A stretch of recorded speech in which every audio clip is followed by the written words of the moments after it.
Start करते हैं illustration number 24। Illustration number 24 है कार फैसिलिटी का। तो पहले हम क्विकली एक बार कार फैसिलिटी रिवाइज करते हैं। तो कार फैसिलिटी सबसे पहले मेन टैक्सेबल होती है स्पेसिफाइड एम्प्लॉयज़ के लिए। स्पेसिफाइड एम्प्लॉयज़ या तो क्वेश्चन में डायरेक्टली गिवन होगा कि ये एम्प्लॉय स्पेसिफाइड एम्प्लॉय है। अगर क्वेश्चन में नहीं डायरेक्टली नहीं लिखा है तो फिर कौन कौन होगा, डायरेक्टर और ऐसा एम्प्लॉय जिसके पास 20% और मोर वोटिंग पावर है, या फिर 20% और मोर टोटल नंबर ऑफ शेयर्स का 20% और मोर शेयर्स हैं। और थर्ड पॉइंट, अगर उनकी सैलरी 50,000 और मोर हो। तो ये स्पेसिफाइड एम्प्लॉयज़ के रूल है। स्पेसिफाइड एम्प्लॉयज़ के लिए 4 फैसिलिटी टैक्सेबल होती है, जिसमें से एक है कार फैसिलिटी। कार फैसिलिटी अगर कार एम्प्लॉयर की है एंड एम्प्लॉयर अपनी कार को एम्प्लॉय को यूज करने दे रहा है, ठीक है। अब इसके अंदर कार किस किस के लिए कार दी जा सकती है, सिर्फ ऑफिशियल यूज के लिए। अगर car if car is used only for official use तो फिर वैल्यू ऑफ फैसिलिटी हो जाएगी निल। अगर कार सिर्फ पर्सनल पर्पज के लिए दी जा रही है, if car is used only for personal purpose, then value of facility क्या होगी, जितना खर्चा actual expense to owner, actual expense to employer, इसके साथ साथ actual expenses to employer plus car अगर एम्प्लॉयर की खुद की है तो ऐड करेंगे 10% ऑफ कॉस्ट, और अगर कार एम्प्लॉयर किराए पे ले रहा है तो हायर चार्जेस ऐड कर देंगे। ये तो in case of only personal purpose. अब थर्ड पॉइंट, अगर car personal as well as official use, personal as well as official purpose के लिए यूज की जा रही है। तो अगर कार दोनों पर्पस के लिए यूज की जाती है तो हमें कुछ लिमिट्स लर्न करनी है। वो लिमिट बेस्ड होगी कार की कैपेसिटी। अगर कार की कैपेसिटी अप टू 1.6 सीसी है तो लिमिट अलग है, और अगर कार की कैपेसिटी अबाव 1.6 सीसी है तो लिमिट्स अलग है। इसके अलावा यहाँ पे अगर सारे खर्चे all expenses are borne by employer, अगर सारे खर्चे एम्प्लॉयर ही पे कर रहा है, एम्प्लॉयर ही उठा रहा है सारे खर्चे। सेकेंड पॉइंट, अगर पर्सनल एक्सपेंसेस जो एम्प्लॉय के हैं वो एम्प्लॉय खुद पे कर रहा है। तो इनकी लिमिट्स क्या क्या है, 1800, 2400, यहाँ पे 600 और यहाँ 900। अगर साथ में ड्राइवर फैसिलिटी होगी तो +900 +900 +900। ये 900 सिर्फ तब ऐड करना है जब ड्राइवर फैसिलिटी हो। अब हम इस टेबल के बेस पे जल्दी जल्दी क्वेश्चन को करते हैं। तो illustration number 24, point number 1। Point number 1 कह रहा है कि एम्प्लॉयर्स की कार जिसकी क्यूबिक कैपेसिटी 1.6 लीटर है उसको employ official as well as personal purpose के लिए यूज कर रहा है और सारे खर्चे एम्प्लॉयर उठा रहा है। देखो, official as well as personal purpose के लिए यूज कर रहा है और सारे खर्चे एम्प्लॉयर उठा रहा है, ड्राइवर फैसिलिटी नहीं है। तो वैल्यू क्या होगी, 1800 मल्टीप्लाई बाय 12। तो वैल्यू ऑफ फैसिलिटी हो गई 21,600। सेकेंड पॉइंट नंबर 2 बोल रहा है कि use of employer's car having engine of 2.8, engine capacity है 2.8 सीसी। कार यूज की जा रही है personal as well as official purpose. All the expenses including salary of driver are borne by employer। तो उस केस में क्या होगा, 2400 plus 900 for driver multiply by 12। तो तो ये वैल्यू आ गई 39,600। Next point, point number 3, car की कैपेसिटी है 1.6 सीसी। आगे क्वेश्चन कह रहा है कि कार पर्सनल और ऑफिशियल पर्पस के लिए यूज हो रही है। Only expenses relating to official uses are borne by employer. सिर्फ ऑफिशियल एक्सपेंसेस, इसका मतलब पर्सनल एक्सपेंस एम्प्लॉय अपने खुद उठा रहा है, तो वैल्यू ऑफ फैसिलिटी क्या होगी? क्वेश्चन में लिखा हुआ है कि ड्राइवर भी है, तो वैल्यू ऑफ फैसिलिटी क्या हो जाएगी? 600 प्लस 900 मल्टीप्लाई बाय 12, तो ये कितना आया? 18,000। Point number 4, use of employer car having engine of 1.6 liter cubic capacity for personal as well as, भाई 1.6 cc कैपेसिटी है, car is used for official and personal purpose, driver facility नहीं है और personal expenses employer खुद पे कर रहा है, तो 600 मल्टीप्लाई बाय 12।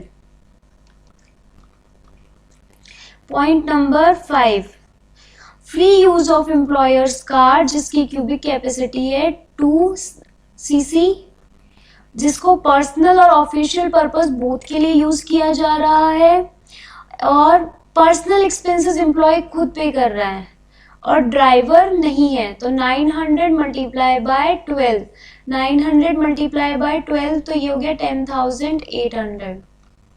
तो ये हो गई वैल्यू ऑफ फैसिलिटी। देखो सिर्फ टेबल को लर्न करोगे तो ये क्वेश्चन कितना हो गया। हाँ, थोड़ा बहुत कार फैसिलिटी में कंफ्यूजन है, चेक करना पड़ेगा कि पर्पस क्या है, कार किसकी है। एम्प्लॉयर की कार होगी तो अलग रूल होंगे, एम्प्लॉय की कार होंगी तो रूल अलग होंगे, लेकिन अगर एक बार रूल्स आपके दिमाग में बैठ गए तो आप बहुत इजीली इसको सॉल्व कर सकते हो।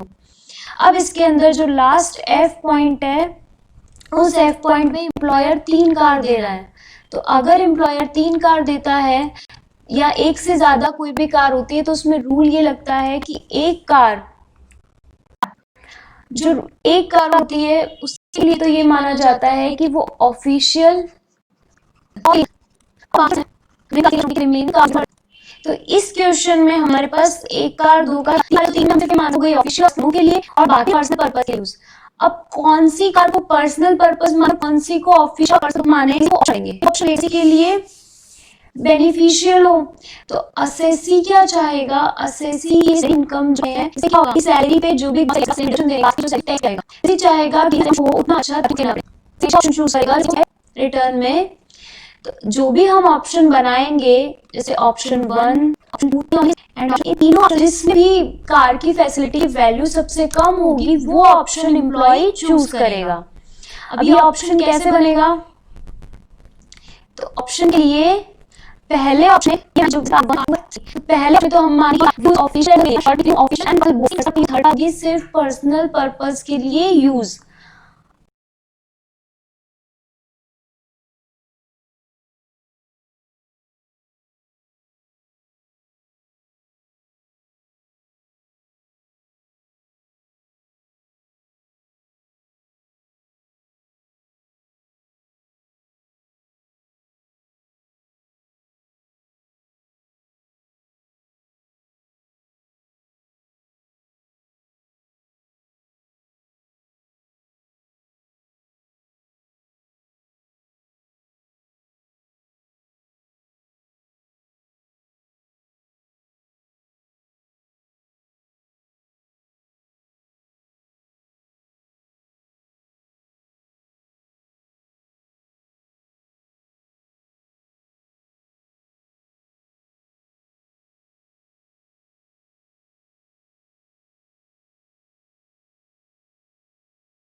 जो ऑप्शन मेरा सेकंड ऑप्शन होगा उसमें फर्स्ट कार पर्सनल के लिए, second official as well as personal and third car भी पर्सनल।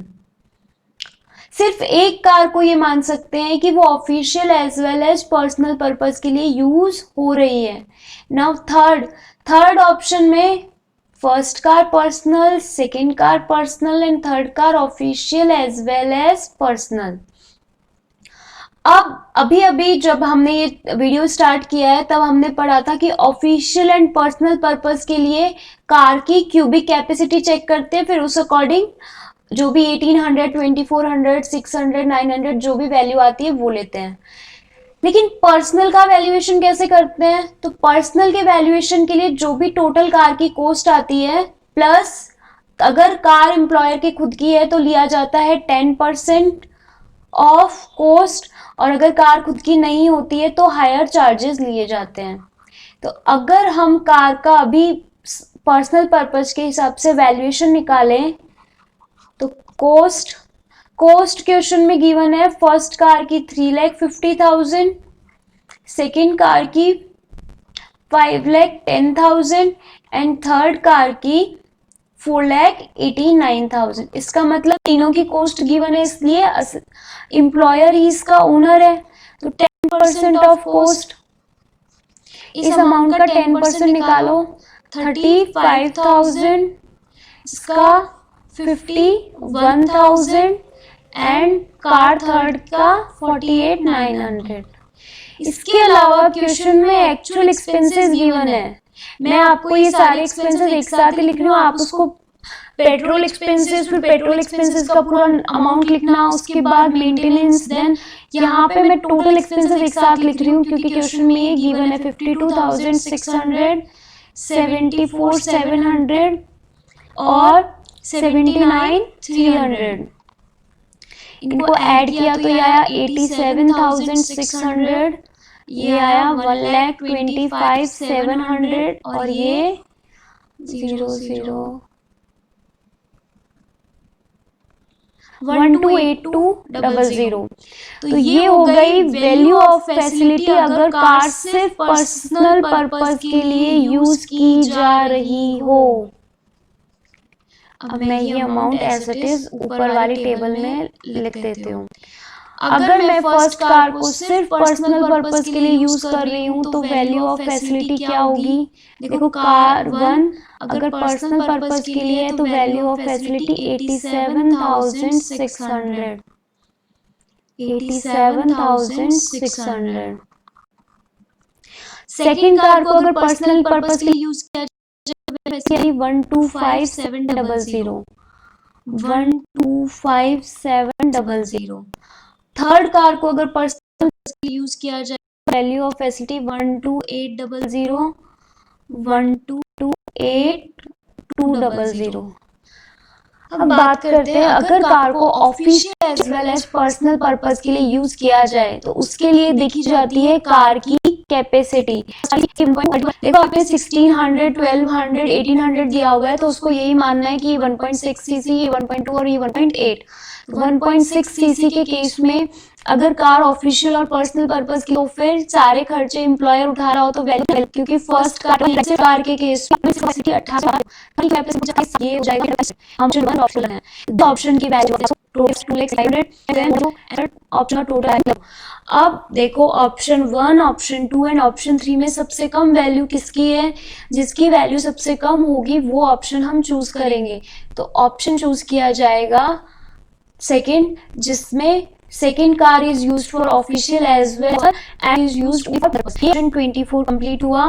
अगर आपको इसमें अभी भी नहीं समझ में आया तो एक बार आप वीडियो दोबारा देख लेना, फिर भी डाउट रहे तो आप मुझसे पूछ सकते हैं।